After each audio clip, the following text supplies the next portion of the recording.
puis d'un point de vue sportif, finalement, on a vu une notoriété qui continue avec les équipes européennes, notamment l'équipe de Total Énergie de Jean-René Bernodeau, qui sont des habitués de la Tropicale, qui chaque année viennent sur la Tropicale pour être vraiment en compétition. C'est une équipe qui court chaque année le Tour de France et les autres grands tours. La particularité de cette édition, c'est qu'on a vu à Port-Gentil, sur la 6e édition, que malgré les difficultés, on peut toujours avoir un état d'esprit de conquérant. C'est ce qui a été vu avec le jeune Glenn Moulengi, qui a 27 ans seulement, mais qui, depuis ces dernières années, c'était sa 5e Tropicale à Missa Bongo, n'a pas eu un meilleur classement que 20e. Grosso modo, c'est une très très belle organisation, comme chaque année, parce que c'est du très très haut niveau ce qui se fait sur la Tropicale, aux standards internationaux. Et sportivement, on a vu que c'était très très relevé, avec les professionnels qui ont été secoués un peu par les Africains. Et pour finir sur le classement général, vous l'avez vu, ce n'est jamais arrivé sur la Tropicale. Il y a 4 coureurs africains qui sont dans le classement, le top 5. Ce n'est jamais arrivé. Et dans le top 3, il y a 2 Africains, vous l'avez vu, un Algérien notamment et un Mauricien. Bref, ce qui est aujourd'hui, c'est que dans toutes les grandes courses internationales, les courses d'étape,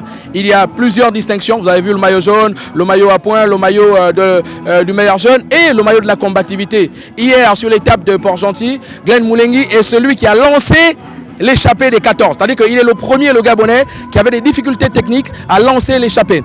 Donc ce qui a fait qu'il s'est déjà distingué dans le peloton, il a lancé l'échappée et 13 autres coureurs l'ont suivi. Ce qui a fait qu'il était un peu le leader de cette échappée-là, qui est allé jusqu'au bout et qui a fini par avorter du vainqueur du maillot jaune, qui est du vainqueur de l'étape, notamment à Port-Gentil. Mais ce gamin est un phénomène et j'espère que les gens ont vu que ces gamins ont le goût de l'effort. Je discute avec eux souvent. Chaque année, c'est quasiment le même épisode. Et j'espère qu'un jour, ils seront entendus parce qu'ils méritent évidemment toutes les récompenses du monde. Un héritage incroyable qu'est la Tropicale à Missa Bongo. On doit pouvoir avoir des coureurs qui sont au moins bien préparés et qui toute l'année tournent. Et je vous promets qu'il y aura des grandes différences sur les prochaines années.